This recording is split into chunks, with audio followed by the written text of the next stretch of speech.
Hi everyone, this is Dustin Overson with Wealth Builders, and we're getting ready to go into lesson number 4, which is flipping houses. And I know you guys have went through a lot. We've done physical fitness together, we've hit each other and fought with each other, learning combatives and techniques to protect ourselves in self-defense. And that was to instill confidence and build the team. So if you were able to participate in that, thank you for showing up and thank you for going through the process.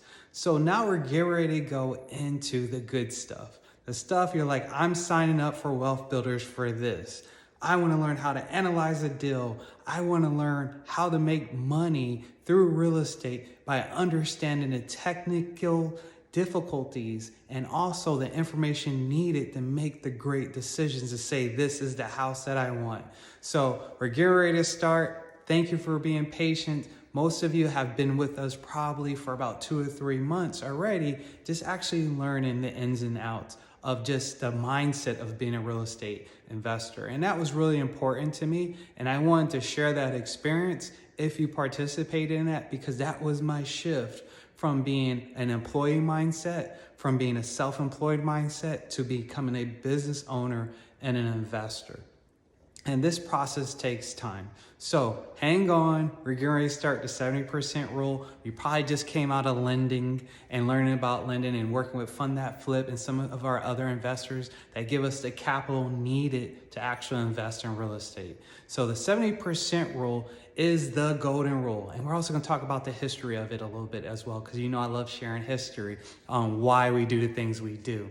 But 70% rule is basically if the house's ARV after repair value was $100,000, the rule states that you should not spend more than 70% of that $100,000. So it would be $70,000. So that includes the purchase of the property and the rehab costs should not equal to more than $70,000. So if the house purchase was $50,000, you should have no more than $20,000 to equal to $70,000, which is 70% of the after repair value.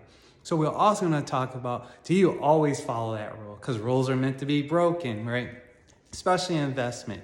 I have broken that rule and made money, and I have broken that rule and lost money. I would say by skirting that rule or by applying it or removing it in certain situations, I have made more money than I've lost. And this would be properties that are maybe on a waterfront where you just can't get it at 70%, maybe it's 75%, or maybe it's 80%. But because of the location and the value of the land and the area, it's well worth going over that price, knowing that maybe your return, even at that 75, 80% is $100,000. And you're like, well, I'm gonna go ahead and do that. And that's where sometimes this rule can be broken. But overall, I would say 9 out of 10 flips, I'm always staying within that rule. And here's a great discriminator.